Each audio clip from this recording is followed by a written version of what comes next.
Hello and welcome to learn English with Shiva Kanya. आज का lesson जो है ये समय, टाइम, क्लॉक इसके बारे में है। दोस्तों, हम ऑफिशियली अनऑफिशियली जब बातें करते हैं तो बहुत से हमारे एक्सप्रेशंस जो होते हैं वो टाइम से रिलेटेड होते हैं, टाइम से जुड़े होते हैं।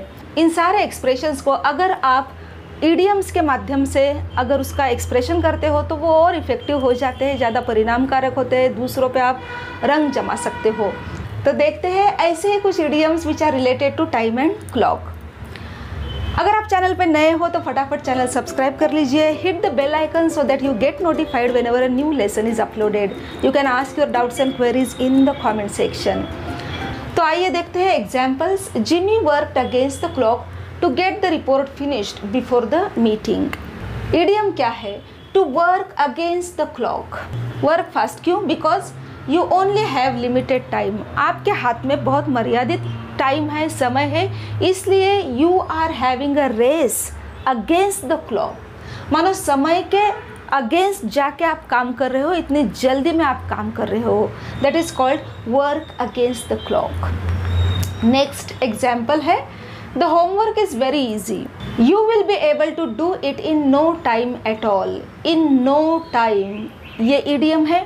Do something very quickly in no time means 0 minute, आपको वक्त लगेगा ही नहीं, इतना फटाक से आप वो काम कर सकते हो। The homework is very easy, ये होमवर्क बहुत ही ईजी है। You will be able to do it in no time at all, आप यूँ वो कर सकते, यूँ कर सकते हो। That is called in no time. Next example है, I am really tired, let's call it a day now and come back to it next week. मैं बहुत थक चुकी हूँ, कॉल इट अ डे ये इडियम है जिसका मतलब होता है डिसाइड टू स्टॉप वर्किंग या फिर फिनिश फॉर द डे। आप बहुत देर तक काम करते रहते हो और एक पॉइंट ऐसा आता है कि आपको लगता है कि मुझे काम अब रोक देना चाहिए, आई कैन नॉट कंटिन्यू, रुक जाते हैं। फिनिश फॉर द डे, आज के लिए इतना काम बस, अब ब्रेक लेते हैं। That is called call it a day. I am really tired, मैं थक चुकी हूँ, let's call it a day now, आज के लिए इतना बस, come back to it next week, अगले सप्ताह इसे फिर कंटिन्यू करते हैं। Call it a day. Next है, आइए देखते हैं, ever since the twins were born she hasn't had a minute to call her own. Phrase है hasn't had a minute to call her own. काफ़ी थोड़ा लंबा है लेकिन इसका मीनिंग क्या होता है? वेरी बिजी इंडीड, बहुत ही बिजी होना, एक मिनट की भी फुर्सत ना मिलना। Ever since the twins were born, जब से वो जुड़वा पैदा हुए हैं, जुड़वा बच्चों का जन्म हुआ है, she doesn't have a minute to call her own. उसके पास एक क्षण का भी, एक मिनट का भी वक्त अपने लिए नहीं है, फुर्सत नहीं है। आगे चलते हैं। If a new idea is suggested, Alan is always keen to try it out then and there. Phrase है, इडियम है देन एंड देयर। आप गेस लगा सकते हो इसका। Do it immediately, right at that moment. किसी चीज़ को वहीं पे तुरंत फौरन चालू कर देना, इसको कहते हैं देन एंड देयर, वहीं पे ऑन द स्पॉट।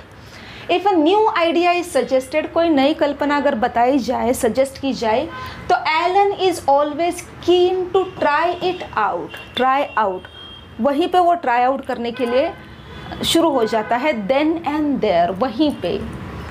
नेक्स्ट है, आइए देखते हैं।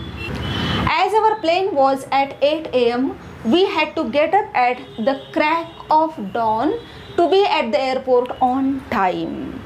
इडियम है at the crack of dawn, इसका मतलब है very early in the morning. हमारी प्लेन, हवाई जहाज़ कितने बजे था? सुबह 8 बजे था। तो हवाई जहाज़ उड़ने से पहले 2 या 3 घंटे पहले हमें वहाँ पे पहुँचना होता है। तो at the crack of dawn means भोर, सूर्योदय से पहले जो समय होता है उसे भोर, क्रैक ऑफ द डॉन कहते हैं। तब हम वहाँ के लिए निकले, एयरपोर्ट के लिए निकल पड़े, very early in the morning. तो ये फ्रेजेस हमने देखे, आइए एक बार फिर रिवाइज करते हैं। Work against the clock means बहुत जल्दी में काम करना क्योंकि आपके पास वक्त बहुत कम है। इन नो टाइम मीन्स यूँ फटाक से। Call it a day means stop for the day, stop working. Don't have or doesn't have a time to call your own. एक क्षण की भी फुर्सत ना मिलना और then and there वहीं पे on the spot. 2, 3 और 5 ये 3 idioms जो है वो साइज में छोटे हैं, so you can use them in your own sentence and write it in the comment section. अपने सेंटेंस में उनका प्रयोग कीजिए और वो सेंटेंसेस मुझे कमेंट सेक्शन में बताइए। पहला और चौथा जो है तो काफ़ी लंबे हैं, लेकिन आप थोड़ा सा आराम से उनको अपने सेंटेंसेस में यूज़ करें तो आपका इंग्लिश थोड़ा अगले लेवल का, अगले स्टेप का हो जाएगा, एडवांस्ड हो जाएगा। वो भी आप ट्राई कर सकते हो और कमेंट सेक्शन में मुझे ज़रूर बताइए। Let me check if you have written correctly और नॉट।